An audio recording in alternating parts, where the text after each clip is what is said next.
Sebuah rumah di Philadelphia baru saja membuka kembali misteri yang selama bertahun-tahun tidak memiliki jawaban. Rumah itu pernah menjadi milik seorang pria bernama Raymond Holtz. Dan sekarang dari rumah yang sama, polisi menemukan bukti digital yang diduga memperlihatkan dua wanita yang telah lama dinyatakan hilang. Dalam video itu dalam keadaan hidup, lalu tampak meninggal. Yang membuat kasus ini semakin mengerikan, jasad mereka tidak pernah ditemukan. Kemudian polisi menemukan sekitar 600.000 gambar, 70.000 video, dan lebih dari 10.000 halaman tulisan serta gambar di dalam rumah tersebut. Dan hingga kini penyidik baru memeriksa sebagian kecil dari seluruh bukti itu.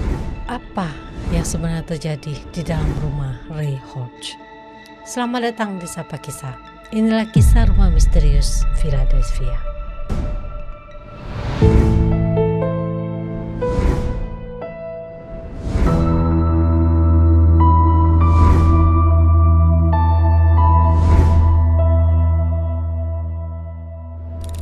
Pada September 2012, Gabriel Amarando, 22 tahun menghilang. Tidak ada yang mengetahui bahwa bertahun-tahun kemudian namanya akan kembali muncul dalam penyelidikan terhadap sebuah rumah di kawasan Olney. 4 tahun kemudian muncul kasus lain yang memiliki kaitan yang berbeda, tapi dengan keluarga yang sama. Amy McHale, mantan istri Raymond Charles Holtz atau R.C. Holtz, yang menghilang pada tahun 2016. Pada Februari 2018, seorang perempuan bernama Maribel Francis, 27 tahun, juga dilaporkan hilang. Kemudian muncul nama lain, Blair Tonsley, dilaporkan hilang pada 2023. Kasusnya baru kembali mendapat perhatian pada 2026 ketika identitasnya muncul dalam penyelidikan terhadap Eugene Holtz. Eugene Holtz adalah anak dari Raymond Holtz. 19 Juni 2026, penyelidikan dimulai dari penangkapan Eugene Holtz. Holtz dihentikan di dekat Independence Hall setelah petugas melihat sebuah BMW yang terparkir di area terlarang. Polisi menemukan 2 senjata dengan nomor seri yang dihapus, obat terlarang, beberapa senjata lain, serta lencana palsu yang mengatasnamakan DEA. Perempuan yang bersamanya juga menggunakan identitas Blair Tonsley, perempuan yang dilaporkan hilang. Dari sinilah penyelidikan kemudian mengarah ke rumah Holtz di Westview Avenue. Penggeledahan rumah dimulai sekitar 23-26 Juni. Rumah 3 lantai tersebut digambarkan sebagai bangunan yang sudah sangat rusak. Polisi, detektif, dan kemudian agen FBI melakukan pemeriksaan secara bertahap. Bahkan pada 27 Juni, sekitar 15 agen FBI terlihat keluar masuk rumah. Sebagian bahkan menggunakan pakaian pelindung.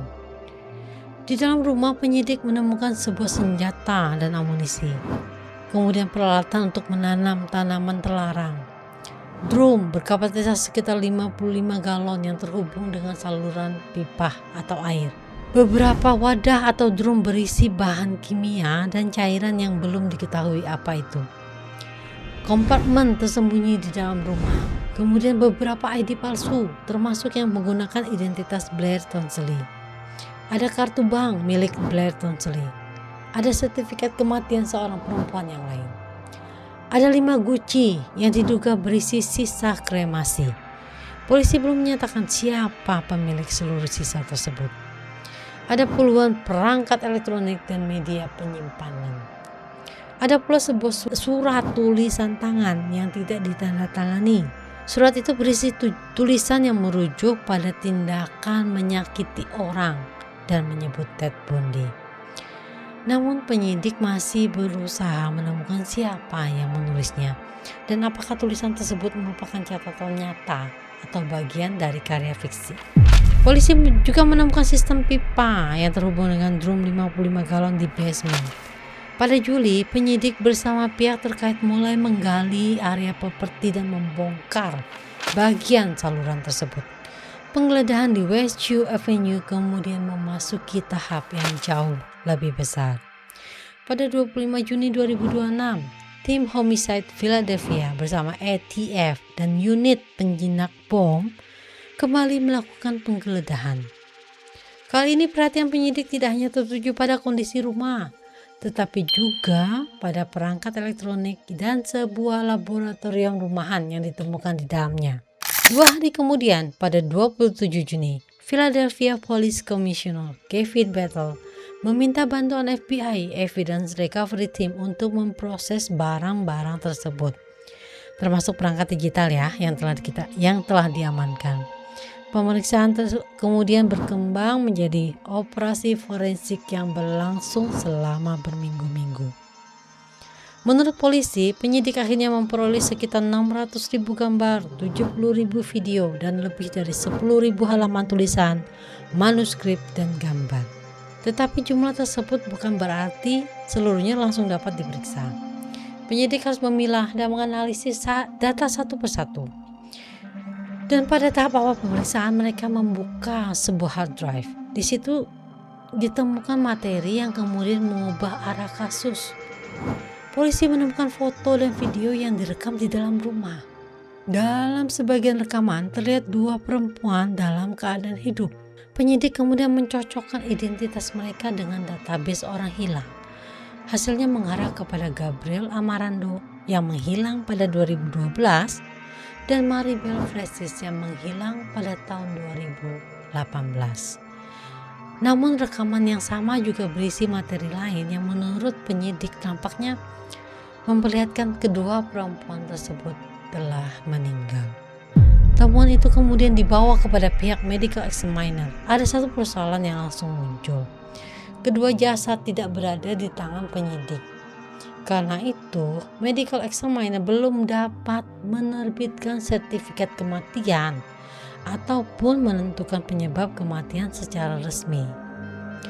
Polisi sendiri mengatakan kesimpulan mereka tergantung pada keaslian rekaman dan memastikan bahwa materi tersebut tidak mengalami perubahan.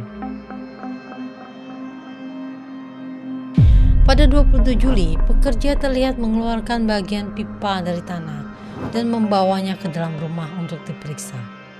Area tersebut dipasang tenda dan penutup untuk membatasi pandangan publik.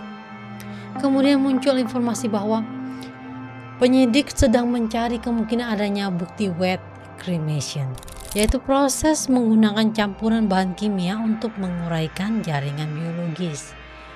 Yang harus ditekankan di sini bahwa ini adalah arah penyelidikan, bukan fakta bahwa proses tersebut benar-benar dilakukan di rumah itu. Tidak ada jasad yang ditemukan dalam penggalian tersebut. Pada 12 Agustus 2026, polisi akhirnya mengungkap temuan tersebut kepada publik. Keluarga Gabriel dan Maribel diberitahu pada hari yang sama. Bagi penyidik ini merupakan perubahan besar. Sebelumnya mereka sedang menangani sebuah penyelidikan yang berawal dari senjata, obat terlarang, identitas palsu, dan sebuah rumah yang penuh benda mencurigakan. Dan karena sebagian besar data digital masih belum diperiksa, penyelidikan belum berhenti pada 2 nama tersebut. Setelah temuan digital diumumkan, perhatian publik tertuju pada satu pertanyaan. Berapa banyak sebenarnya perempuan yang memiliki kaitan dengan rumah di West Shore Avenue? Saat ini ada 4 nama yang muncul dalam penyelidikan. Yang pertama itu adalah Gabriel Amarando. Gabriel menghilang pada September 2012. Yang kedua adalah Maribel Francis. Maribel terakhir diketahui pada Februari 2018. Keduanya memiliki status yang berbeda dengan 2 nama lainnya. Nama ketiga adalah Blair Tonsley. Blair dilaporkan hilang pada 2023. Kasus Blair menjadi bagian dari penyelidikan sejak awal. Setelah seorang perempuan yang bersama Eugene Horst salah penangkapan menggunakan identitas Blair. Menurut polisi, penyelidikan terhadap informasi yang mereka peroleh membuat mereka percaya Blair kemungkinan tidak akan pernah ditemukan. Namun hingga sekarang kasusnya tetap berbeda dari Gabriel dan Maribel karena polisi belum menemukan temuan fisik atau rekaman yang menunjukkan kondisi Blair. Yang keempat kemudian ada Amy McHale. Amy memiliki hubungan langsung dengan keluarga Horst. Dia pernah menikah dengan Raymond Charles Horst, ayah Eugene. dan rumah di Westview Avenue disebut sebagai lokasi terakhir Amy diketahui berada sebelum dia menghilang pada tahun 2016. Perbedaan-perbedaan inilah yang membuat penyelidikan menjadi kompleks. Karena polisi tidak sedang mencari satu jawaban. Mereka sedang mencoba menentukan apakah 4 kasus yang terjadi dalam rentang lebih dari 1 dekade benar-benar memiliki hubungan satu sama lain. Sampai pertengahan Agustus 2026, penyelidikan telah berkembang jauh dari kasus yang pertama kali membawa Eugene Horst ke perhatian polisi.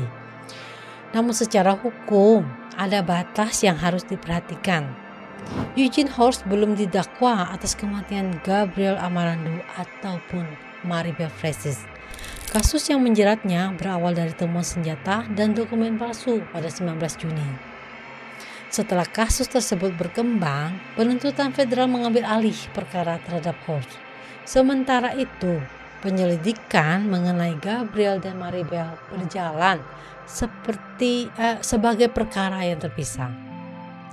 Polisi menyebut bukti digital yang ditemukan di rumah tersebut cukup kuat untuk membuka death investigation. Tapi mereka belum memiliki jasad kedua perempuan tersebut.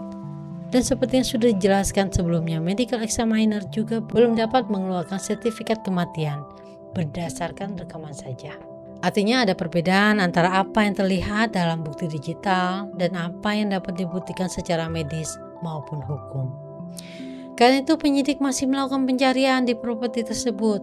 Mereka telah memeriksa bagian rumah, halaman, dan sistem pembuangan. Mereka juga mengirim sejumlah material yang ditemukan di lokasi ke laboratorium untuk dianalisis. Pada saat yang sama, pemeriksaan bukti digital masih berlangsung. Polisi mengatakan mereka baru berada pada tahap awal dari keseluruhan data yang berhasil diamankan. Dan disinilah penyelidikan memasuki fase yang paling penting, bukan lagi sekedar mencari tahu siapa yang pernah berada di rumah itu. Penyidik sekarang harus menjawab pertanyaan yang jauh lebih spesifik. Kapan rekaman itu dibuat? Siapa yang merekamnya? Apa yang terjadi sebelum dan sesudah rekaman tersebut? Dan yang paling penting, apakah bukti lain di rumah itu dapat menjelaskan apa yang terjadi pada Gabriel Amarando dan Maribel Frasis? Sampai hari ini, fakta yang dapat kita pegang adalah sederhana. 4 perempuan memiliki kaitan dengan rumah atau penyelidikan ini, tetapi hanya 2 yang sejauh ini dikaitkan oleh polisi dengan bukti digital yang menunjukkan mereka telah meninggal. Selebihnya masih menjadi misteri. Dan pertanyaan itu belum selesai dijawab, penyelidikan belum selesai. Karena ketika polisi mulai menonton sebagian kecil dari puluhan ribu video yang mereka temukan, mereka menyadari ada fakta lain. Beberapa orang yang muncul dalam rekaman ternyata masih hidup dan telah berhasil diwawancarai. Tetapi ada juga orang lain yang terlihat dalam rekaman dan sampai sekarang masih belum ditemukan. Dan fakta inilah yang membuat polisi mulai mempertimbangkan kemungkinan bahwa kasus ini mungkin tidak berhenti pada 4 nama tersebut.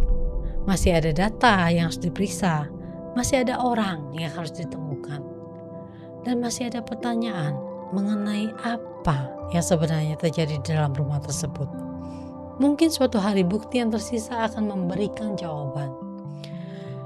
Tetapi sebenarnya memang sangat misteri bagaimana 2 perempuan yang telah hilang selama bertahun-tahun bisa muncul dalam rekaman dari rumah yang sama. Dan jika masih ada rekaman yang lain yang belum dibuka, siapa lagi yang menunggu untuk ditemukan? Sebuah penyelidikan yang belum selesai dan sebuah cerita yang sampai hari ini belum memiliki akhir. Sekian kisah kali ini, kita ketemu lagi di kisah yang lain. Bye-bye.